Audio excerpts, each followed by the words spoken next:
আপনাদের নতুন একটা রেসিপি শেয়ার করব। খাসির চর্বি দিয়ে সয়াবিনের তরকারি। আপনারা তো খাসির চর্বি দিয়ে ঘুগনি আলুর দম খেয়েছেন, তাহলে আজকের রেসিপিটা দেখুন আমি কিভাবে বানাচ্ছি। রেসিপিটা বানানোর জন্য প্রথমে 150 গ্রাম সয়াবিন নিয়েছি। আপনারা যেমন করবেন সেই পরিমাণেই সয়াবিন নেবেন। গ্যাস জেলে কড়া বসিয়ে দিলাম, কড়ার মধ্যে জল দিয়েছি, জলের মধ্যে একটু নুন দিয়ে দিলাম, দিয়ে সয়াবিনগুলো একটু সিদ্ধ করে নেব। ভালো করে নেড়ে চেড়ে দিলাম, দিয়ে এবার ঢেকে দেব। সয়াবিনটা ফুটে উঠেছে, এবার নাবিয়ে জলটা ঝরিয়ে নেব।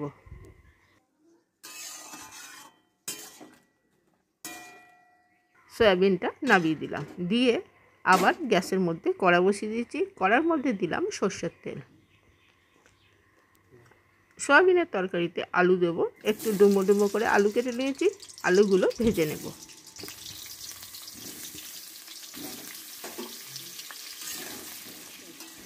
আলুর মধ্যে একটু হলুদ দিয়ে দিলাম, হলুদ দিয়ে ভালো করে নেড়ে চেড়ে আলুগুলো লাল লাল করে ভেজে নেব। আলুগুলো ভাজা হয়ে গেছে, এবার নাবিয়ে নিচ্ছি। আলুগুলো সব নাবিয়ে নিলাম।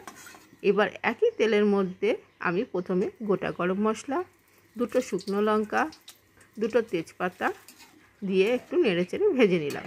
সুন্দর গন্ধ বেরিয়ে গেছে গরম মশলা দিয়ে। পেঁয়াজ কুচিয়ে রেখেছিলাম, পেঁয়াজটা দিয়ে দিলাম। পেঁয়াজের মধ্যে একটু চিনি দিলাম। চিনিটা দিলে দেখবেন কালারটা সুন্দর হবে, আর নুন ঝাল এগুলো অ্যাডজাস্ট হয়ে যায়। আর এইখানে আমি বড় সাইজের পেঁয়াজ, আদা রসুন বেটে রেখেছিলাম, সেইটা দিয়ে দিলাম। এবার সব মশলাগুলো কিছুক্ষণ সময় নিয়ে আমি ভেজে নেব, যতক্ষণ না কাঁচা গন্ধটা যাচ্ছে। মশলা দিয়ে কাঁচা গন্ধটা কিছুটা গেছে, এবার দিলাম একটা বড় সাইজের টমেটো। টমেটোটা দেওয়ার পরে কিছুক্ষণ মশলাটা ভেজে নেব।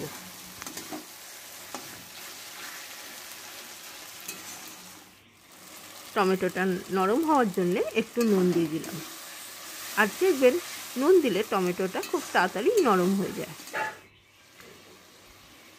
মশলাটা ভালোভাবে কষিয়ে নিয়েছি, এবার গুঁড়ো মশলাগুলো দিচ্ছি। প্রথমে দিলাম হলুদ গুঁড়ো, লঙ্কার গুঁড়ো, ধনের গুঁড়ো আর জিরার গুঁড়ো। আপনারা যেমন ঝাল খাবেন সেই পরিমাণেই লঙ্কার গুঁড়ো দেবেন। আবার কিছুক্ষণ মশলাটা কষিয়ে নেব। বেশ খানিকক্ষণ মশলাটা কষিয়ে নিয়েছি, আর মশলা থেকে দেখুন তেলও ছেড়ে দিয়েছে। এই সময় খাসির চর্বিগুলো দিয়ে দিলাম।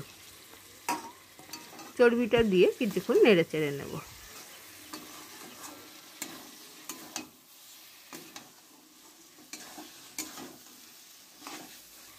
চর্বিটা দেখুন আস্তে আস্তে গলতে শুরু করেছে।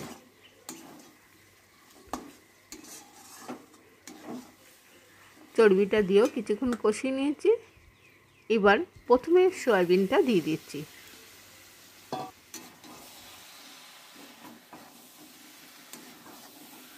সয়াবিনটা দেওয়ার পর মশলার সঙ্গে ভালো করে মিশিয়ে নেব, যাতে সয়াবিনের মধ্যে নুন মশলা ভালো করে ঢোকে। সয়াবিনটা অনেকক্ষণ ধরে কষিয়ে নিয়েছি। এবার দেব ভেজে রাখা আলু। আলুটা দেওয়ার পরেও কিছুক্ষণ আমি কষিয়ে নেব। আর তরকারি দেখবেন যে কোনো যত কষাবেন তরকারি খেতে তত টেস্ট হবে। সব একসঙ্গে ভালো করে কষিয়ে নিয়েছি। এবার দিচ্ছি পরিমাণ মতো জল। জলটা দেওয়ার পর ভালো করে নেড়ে চেড়ে নিলাম। এবার যতক্ষণ না আলু সিদ্ধ হচ্ছে আমি ঢেকে রাখবো।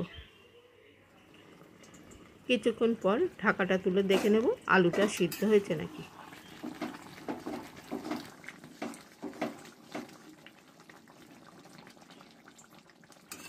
আলুটা সিদ্ধ হয়ে গেছে। এবার আমি গরম মশলা দিয়ে ভালো করে নেড়ে চেড়ে নামিয়ে নেব। ভালো করে নেড়ে চেড়ে নিয়েছি, এবার নামিয়ে নেব। আশা করি আজকের রেসিপিটা আপনাদের খুব ভালো লেগেছে। ভালো লাগলে বাড়িতে বানাবেন, বানিয়ে কেমন লাগলো আমাকে কমেন্ট করে জানাবেন। আর পারলে বন্ধুদের সঙ্গে একটু শেয়ার করবেন। আর নিত্য নতুন রেসিপি পাওয়ার জন্য আমার চ্যানেলটা সাবস্ক্রাইব করবেন। আজকে তাহলে আসি, নমস্কার বন্ধুরা।